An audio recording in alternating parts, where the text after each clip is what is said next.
Hey everybody, it is April 13th, 2026. It's Joe from the Strange Voyage Files, and I am talking about 1986.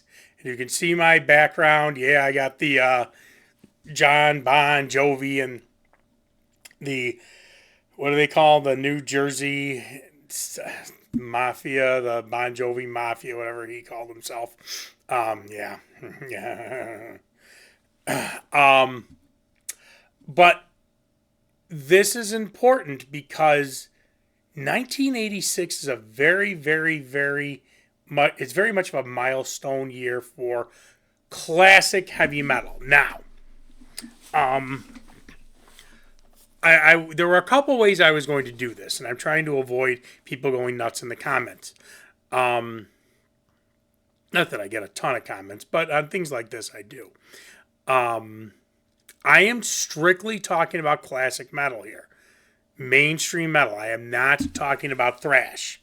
We can talk about that a little bit in the video later. But this is our Ozzy, Dio, Iron Maiden, and 1986 seems to be the year with the release of this stupid album, Slippery When Wet, um, where, and I didn't know this until I was looking into this because I really don't know when Poison released anything, but their stupid Open Up and Say Ah album came out in 86. This is the year that people start following that trend. Goes into glam. Now, some of them do glam. Some of them just do more radio-friendly albums. Some of them stick with it for a couple albums. Some of them say, no, I'm going right back. And some of them just kind of don't know what to do. But a lot of this is blamed on Bon Jovi and Poison and all those crap hair metal bands. Yes, this band, what I'm about to use as the example, is definitely fall into hair metal. I think if there is one band that caused this more than anybody else, and yes, Bon Jovi was around before this, and a lot of these bands were around before this, these glam bands on the Sunset Strip or wherever, Bon Jovi I think was in New Jersey. But there's one band that showed everybody else that glam was the way to go. Because you got to remember, Ultimate Sin comes out in 86. It couldn't have been influenced by Slippery When Wet because it came out the same year. That couldn't have been following that trend. Somewhere in Time comes out in 86. Turbo comes out in 86. There's one album that I believe is the culprit for all of this, and specifically one song. And yes, it's Theater of Pain with Home Sweet Home. This album, more than ever, I think is the one that started this trend where we went from our heavy metal Shout at the Devil heroes to this. They look like the girl you wanted to pick up in the arcade, and put out a half-assed album with one major... Actually, no, Smoking in the Boys' Room was a big hit. I got to give him that one. And, of course, whatchamacallit, Home Sweet Home, which in my opinion is the reason for all this. This is when Sharon and Judas Priest and all these other bands said, whoa, this is where the money is. Let's pull out some hairspray and really do it up. Now, that being said, there was another album in 85 that was definitely not glam. However, was a little bit less edgy than the first two albums, and that's Sacred Heart. Okay? Guess, again, a disappointing album for Dio fans. And I just did a week of Dio. And yeah, I've said side 2 pretty much sucks. But the singles, King of Rock and Roll was a single, Rock and Roll Children, Hungry for Heaven. I love these songs, but they were not the punch in the face that Holy Diver and Last in Line were. Okay, now this one again comes out in 85. This is not 86, but it's definitely laying the groundwork. So then 86 hits. And I do firmly believe mostly off Theater of Pain and mostly off the monumental success of Home Sweet Home, this formula is created. And we're going to see that some bands really follow that formula to a fault. Now, the first one that really sticks out is absolutely positively going to be our beloved Ozzy. It is very easy for people to say this is his most pop album. It really falls between this one and No More Tears, where No More Tears he really was going out to say, I want every song to be a single. This one, I don't think that was the case. They definitely wanted a few big hits with Shot in the Dark, and they thought Ultimate Sin probably would have done better than it did. But this, for all intents and purposes, and I think the cover helped to kill this one, because it probably could have gone further. But the promotion of Shot in the Dark brought Ozzy into glam. And it's so ironic because you hear the stories that the people who saw this tour were like, we went from Metallica Master of Puppets, this in-your-face insane thrash band, to, Ozzy on Aquanet. And, what's the quote? The one guy, who does he say Ozzy looks like? I've said it in my videos before. I can't think, but it's a older actress, not Phyllis Diller. I can't think of who it is. Can almost picture her, but yeah, Ozzy doesn't look good. The glam metal thing for Ozzy does not go well, and a lot of people, this is it for them with Ozzy. A lot of my buddies' older brothers and their friends, that was it. They were done with Ozzy. Absolutely done with Ozzy, and they never came back. Now, as we all know, Ozzy does come back with No Rest for the Wicked. Total 180. That is his heaviest album, his most metal album. And of course does well, but it won't be until No More Tears where he really regains the momentum that he lost. But again, Ultimate Sin is an extremely successful album. This is not a flop by any means. It's extremely, extremely successful. But it's not Ozzy. Ozzy has said he hated the whole experience. But this is glam. This is a major turnoff. And that's the point of this video, is these albums that come out in 86, a lot of fans said, I'm done. This is not Ozzy. This is not, the Prince of Darkness. I hate that. I'm even saying the metal madman, not I hate that Prince of Darkness thing. I'm so indoctrinated with it. That, the madman, the lunatic is gone, and now we have this. And it does follow the pattern because you have the ballad Killer of Giants. This album was supposed to be called Killer of Giants. So yeah, it doesn't hurt Ozzy because it's a successful album and it reaches an audience that Shot in the Dark reaches an audience that he usually wouldn't have hit. And the tour is extraordinarily successful. It could have gone a different way. Ozzy could have gone a different way. I don't have this album on physical media anymore, but of course the other one, big one, is Turbo from Judas Priest. Total 180. And again, people are like, what is going on with my bands here? Turbo Lover, I do love that song. I don't care. I think it's a great song. I don't think Turbo's a bad album. But it does not. I want to see how much Turbo sells. Hang on. I got this pulled up of all these. Turbo sells, how does it do? I mean, it still sells 1 million copies. So it does, and I think maybe Ultimate Sin sells 2 or 3.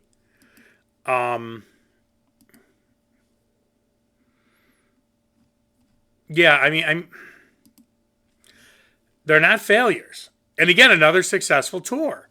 But this is not what fans are looking for. And again, when you have this rollout of all these softer albums, fans start to get very discouraged with classic metal. Turbo is one where fans say, "Yep, I'm done." Oh, it took Iron Maiden a long time to recover from this one in the United States. Again, successful, wasted years, hit with an audience that usually would not be an Iron Maiden audience. However, the keyboards, the synthesizers, turns a ton of their fans off. Again, I remember people saying, I heard that album and it was garbage. This is not my original, this is obviously the re-release. I do have the original downstairs. My original Somewhere in Time album is my buddy's. He came to my house. I was not into metal. He was trying to get me into metal. It's like the new Iron Maiden album came out. We got to listen to it. We went into my basement. We listened to it. We got through about half of it. He goes, "You can have this. This is not, I don't know what this is. This sucks." And that was the reaction. And Iron Maiden had a love-hate relationship with the United States for a long time because of this. A very long time. Because Seventh Son of a Seventh Son, again, very successful in Europe and probably does do well here. Let's find out. For the love of God. Somewhere in Time, Seventh Son. What does Seventh Son do? It only goes gold. Seventh Son only goes gold in the U.S. What does this one do? What does Somewhere in Time do? 1 million copies. So remember, back then, 1 million copies is very, very successful. But they only sell half that in the U.S. the next year. The tour is still successful because still a lot of people are regaling from the whole, I still have my first 5 Iron Maiden albums. Also remember when Bruce left the band, the catalog was split. It was the first 5 albums, and then it was Somewhere in Time, Seventh Son, No Prayer, which I love, and Fear of the Dark. And when they did it's now called a Real Live Dead one. But remember that live album was 2 albums. A Real Dead one, which was the first 5 albums. Real Live one were the last 4. And Iron Maiden does not really recover until Brave New World. They try to return back to form with No Prayer, which I love. Doesn't work. Really, until Brave New World comes out, Iron Maiden is not happy with its fan base in the United States. Again, an 86 album, an album that seemed to have ostracized people. What else comes out in 86? Now, this one's an oddball one. And I was hesitant about choosing it because this is not a glam album by any means. However, it is a major departure, and it should have been a solo album. Now, the only reason I kind of throw this a 7th star into this category, and sadly the thing is most people don't even know this album exists at the time. Sabbath fans don't even know that Sabbath is putting albums out. No Stranger to Love. I love that song, and I'm going to say this. I'm going to go on record as saying this. I love that song because Glenn Hughes makes it work. Ronnie probably could have made it work. I love Ozzy. He's my favorite Sabbath singer. Ozzy could not have made that song work. Tony Martin could not have made that song work. But somebody said, hey, let's throw a ballad in. And that was the single. Good song. Obviously not anything that does anything for the album. But again, solo album, different. But I throw this in here basically based off that one song. Because they say to Tony, hey, the times they are a-changing. And if you want to do your solo Black Sabbath album, you're going to need a ballad. So they put No Stranger to Love on there. Okay. The next albums I physically have are 87. Because 86, as I'm saying, it kind of starts this downward spiral. Look at this one. Major hit. Major hit for Aerosmith. My God. Ragdoll, Dude Looks Like a Lady were Angel everywhere. Love. I'm burnt out on Dude Looks Like a Lady. Never really cared for Ragdoll all that much. However, I will say, Magic Touch, Cimaraya, Permanent Vacation, the song, Angel, St. John ain't bad either. Hard Sometimes, okay. It's a good album, but glam. I mean, they really, yes, they don't. I mean, well, Tom Hamilton, pretty. Yeah, and Brad Whitford, yeah, they do kind of do the glam thing. But definitely go from a raw, edgy, even though kids don't ever touch drugs, cocaine fueled band. Yeah, I'm glad they cleaned themselves up, at least for a while. To, your friendly neighborhood Aerosmith. So they definitely find this. I mean, this album is absolutely following the trend of Bon Jovi. God, a lot of people hate this album. I love it. Hysteria.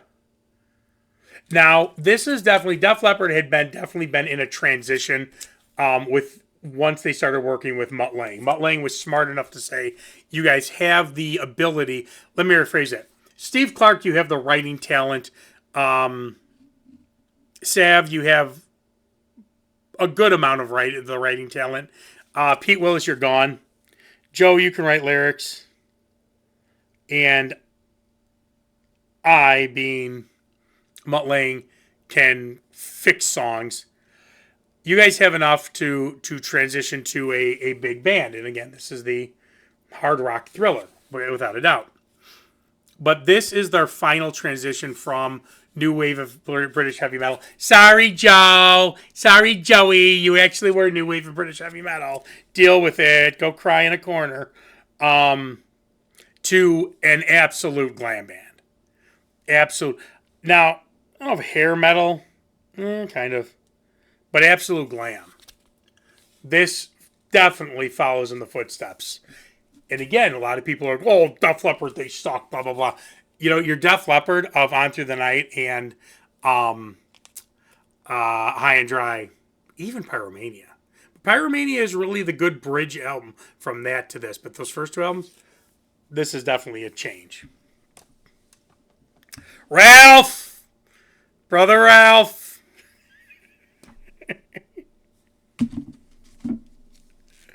These are crazy. I can't see anymore because they'll sue me. Crazy Nights. Now, yes, it is very, very, very, very, very easy to say Kiss by Asylum was glam, without a doubt. No argument. Even some, even by Animal Eyes. But this is where they really said, let's push it to the next level. And they got Ron Nevinson, who was known for being a hit maker for this. And I mean, the singles fit the Bon Jovi formula perfectly.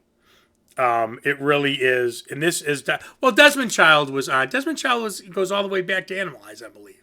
So, yeah, he does. But I also, Ralph from Almost Human, he hates this album.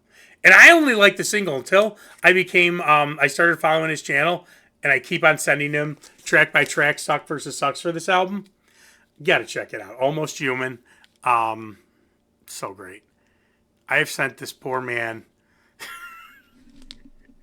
Brother Ralph, I love you, brother. Man, you are the man. I have sent this poor man so many track by track requests with this album, and because of him, because I started watching it and other people were sending him track by track requests with this. And I'm like, I should listen to this album. I like this album. Well, let's go through. Hang on. Love Crazy Nights. Love I'll Fight Hell to Hold You.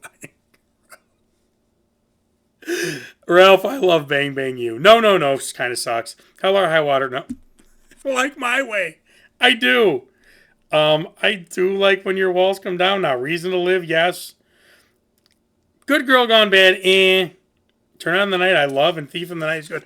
I love this album now. But absolutely, yes, Asylum by far, is, at least with the singles, is glam, but this one really takes it up to the next level. Again, a lot of fans just keep saying, "What are my bands doing? What are my bands doing?" Let's see. I'm just trying. There's a whole list here. And then you have. I mean, then you have the garbage bands. You have Britney Fox, Bon Jovi, Poison's look we've dragged in a crap album.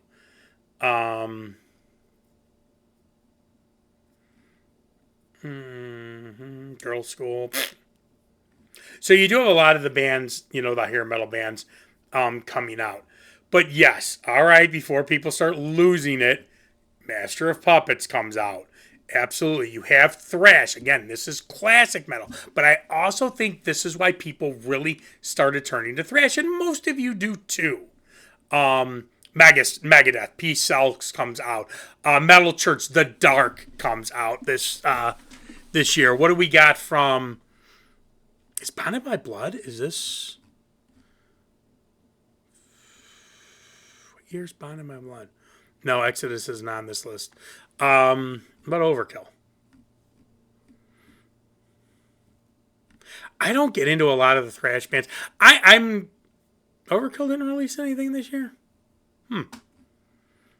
Maybe a year early for a lot of them, or a year late. I don't get into thrash metal till early '90s, and I'm going to be honest with you guys. My thrash metal phase probably spans from if you're going to start with Metallica, so 83 with some select bands, Metallica, Megadeth, and whatnot, till 95, where, it's that core section of Metallica of thrash metal. But I think, yes, this is why thrash metal explodes, because a lot of people just feel like they are, they had,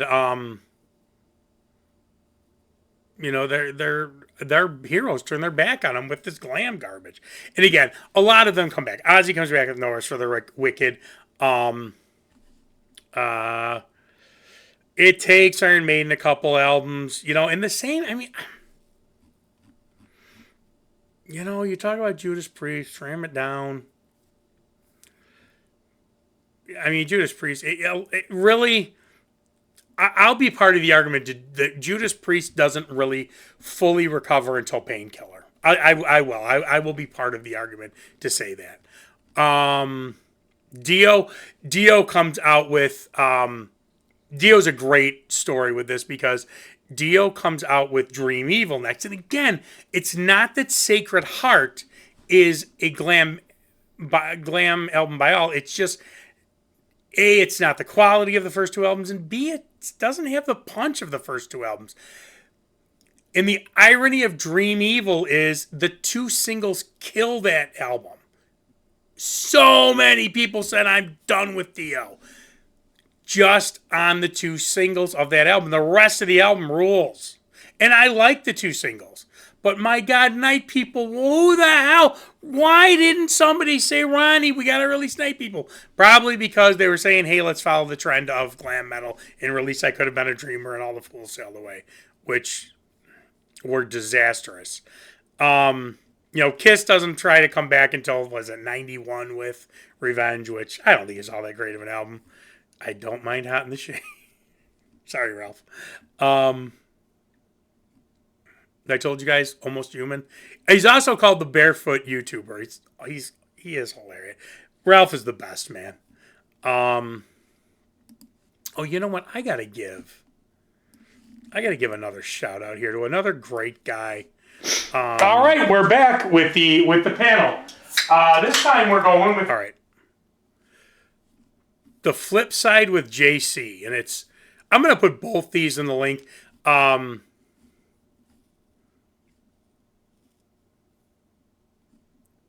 The guy who runs this channel, he's great. He finds a lot of sometimes obscure albums, but he goes through some great albums. He's always commenting on my stuff, and I always try to return the favor. Great guy. I strongly suggest his channel too. Again, it's The Flip Side with JC. And I'll put the link for both him and Ralph in the description. But I want to give a shout out to him because he's been so nice. And we're a community, man. We're a metal community. We gotta support each other. So yes, 86 has its A side and B side. And the A side of traditional metal kind of going down the tubes, at least for a little while. The B side is thrash metal is going through the roof. So yes, there's give and take. So what do you think? Do you think that, again, a lot of people walked away from the classic metal bands from 86 on? Did you? What did you think? Some people love these albums. I like these albums. It didn't really faze me. I'm going to be completely honest. Did it faze you? What did you think? Well, all right. Let me know what you think. Like, subscribe. I will see ya. Don't even know why I did it like that. But you know what? My channel, and I'm a bit of a strange guy.